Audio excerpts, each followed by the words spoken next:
Et dans la suite, nous recevons le porte-parole des forces armées nationales, le lieutenant-colonel Abdoulaziz Ouedraogo. Bonsoir mon colonel, merci de nous rejoindre. Bonsoir, bienvenue Tansa. Après sa défaite en février dernier, l'ennemi a tenté d'autres actions. Oui, tout à fait. Vous l'avez vu sur les images. L'ennemi a tenté d'autres actions, lesquelles tentatives se sont toutes soldées par des échecs cuisants. Nos hommes ont mené des actions ciblées dans certaines zones. Ils ont procédé également à des opérations de ratissage dans la profondeur. Et vous avez pu constater que la riposte et les contre-attaques que nos hommes ont menées ont permis de mettre en débandade les terroristes. Et on a constaté également une montée en puissance humaine et matérielle de nos hommes.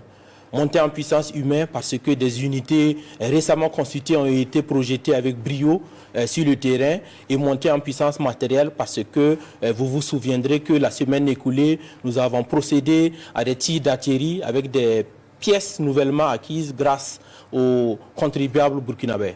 Donc, l'ennemi a tenté, oui, mais toutes ces tentatives se sont soldées par des échecs. Oui, les récents combats sur le terrain sont d'une intensité singulière.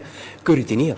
Il faut retenir que l'intensité des combats de ces derniers temps, loin de briser l'élan de nos forces, ne contribue qu'à renforcer leur professionnalisme, également à renforcer leur résilience et aussi à montrer la rage de vaincre que nos unités ont.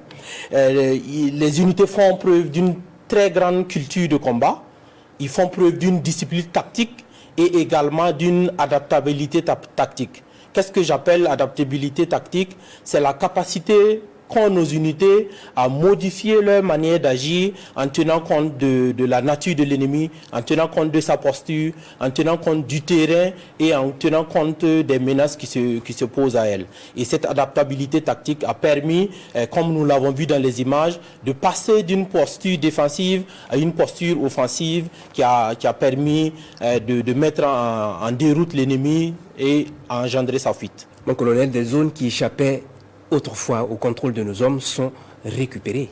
Oui, si vous avez remarqué, depuis un certain temps, nous sommes dans une dynamique globale positive. Les unités ont une stratégie plus offensive et vous savez très bien que pour pouvoir conquérir des zones, il faut le mouvement.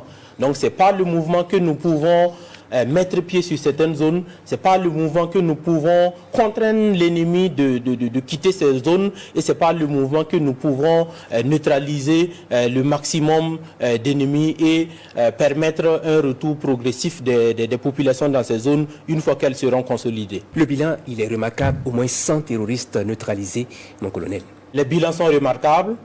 C'est l'occasion pour moi de réitérer les félicitations du chef d'état-major général des armées ainsi que les plus hautes autorités du Burkina Faso à l'endroit des forces combattantes et des volontaires pour la défense de la patrie parce qu'ils mènent un travail remarquable sur le terrain. Ces résultats sont à mettre à l'endroit de l'efficacité de notre renseignement.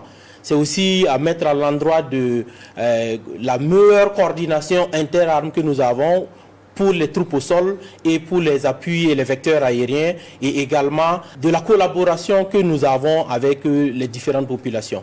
Donc, bravo aux boys, qu'ils continuent de garder le cap et la victoire sera au bout. Ce qu'il faut noter, c'est la montée en puissance de nouvelles compagnies.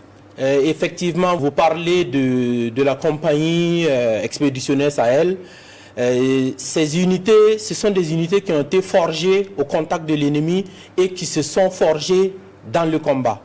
Il faut dire que l'expérience que nous avons acquise avec le temps nous permet d'adapter la formation de ces unités.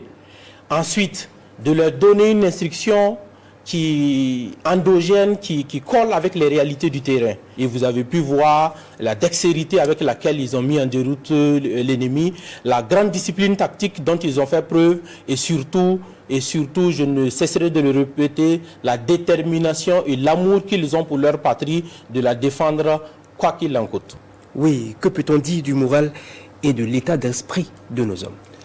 S'agissant du moral et de l'état d'esprit de nos hommes, il faut dire que le moral est très haut, l'état d'esprit est positif, les hommes font preuve d'une détermination sans faille, ils ont une rage de victoire qui grandit de jour en jour, ils ont fait preuve d'une forte résilience morale et mentale, également d'une capacité physique à aller au contact de l'ennemi. Nous avons des grandes unités qui sont en mesure de mener des opérations avec une certaine intensité.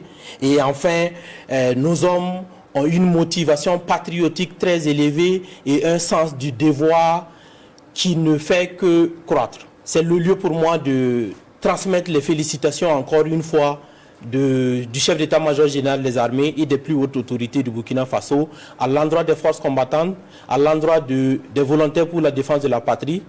Et pour nos ennemis, le message reste le même, fuir le Burkina Faso ou mourir. Alors c'est sur ces mots que nous mettons un terme à ce numéro des Nouvelles du Front. Merci de nous avoir suivis. On se retrouve très prochainement.